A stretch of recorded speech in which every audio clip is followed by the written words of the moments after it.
I did a story last year that featured a stop here at the Salisbury House. We learned that this place was built by Des Moines millionaire Carl Weeks, and we kept hearing that what's in there is actually one of the best parts. So tonight we ask, what's inside? A step inside the Salisbury House Library is a look inside Carl Weeks. He loved books. He spent his time reading them and his considerable fortune amassing them.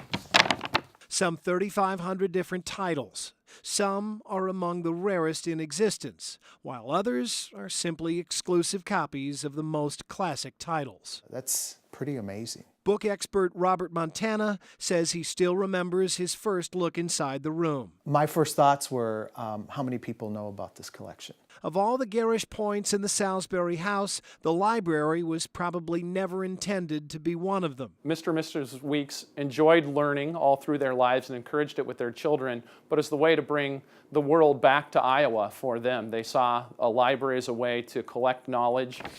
Whether the collection was intended to be impressive or not is now immaterial. So let's just sum it up and dive right in. I do not know of any other collection in the state of Iowa with this type of value. There are King James Bibles older than America, and in a touch of irony, a first edition of Darwin's Origin of Species. And larger than any coffee table that might hold it is George Catlin's Portfolio of the North American Indian, printed in 1844. That's 32 years before Custer's defeat at Little Bighorn. This was one of the premier early documents of what life was like for American Indians in the West. Catlin painted the West as he witnessed it. The book is rare and beautifully detailed, and most importantly, that's a really valuable book. He says that a lot in here. We cannot, without circumstances, decry. You would expect Shakespeare to be well represented in this room, and he is. Unfortunately, you won't find his first folio of plays.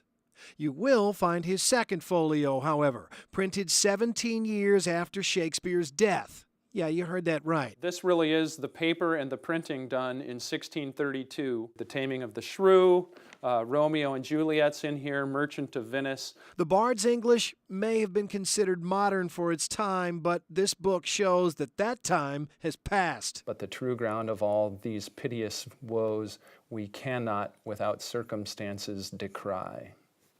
It's difficult to read that and sound like a scholar, isn't it? It is. Yeah, he knew how to write. Of all the tales in this library, the best story of all might belong to the Kelmscott Chaucer.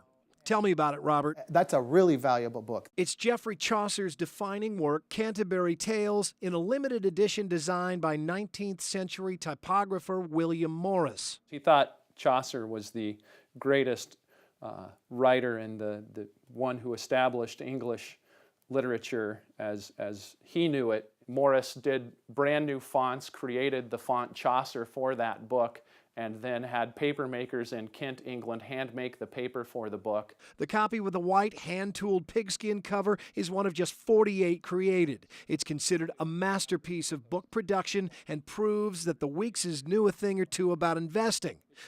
They paid $1,300 for it, and now... You can talk about anything from $150,000 to $200,000. One book that's here in front of us. Despite their love for the finer things, the Weekses were also fans of contemporary literature, and those days in American authors might have been the finest our country has ever seen.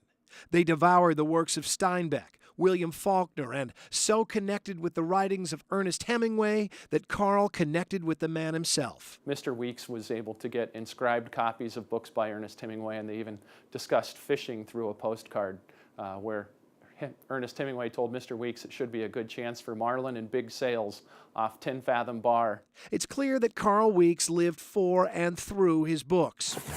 What isn't clear is why he left them all behind.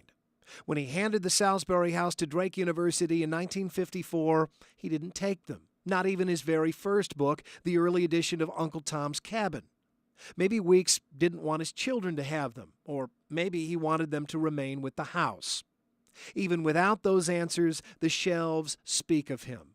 And to those who share his passion, the words still ring. Book lovers across the world will tell you there's something to be said about picking up that book and opening that cover and turning those pages as you go through that experience, that, pilgrimage of whatever, you're engaged in to the end, and being able to close that book and to set it down. And there's your answer to what's inside, one with more words than you probably ever imagined. In Des Moines, Andy Fales, Channel 13 News.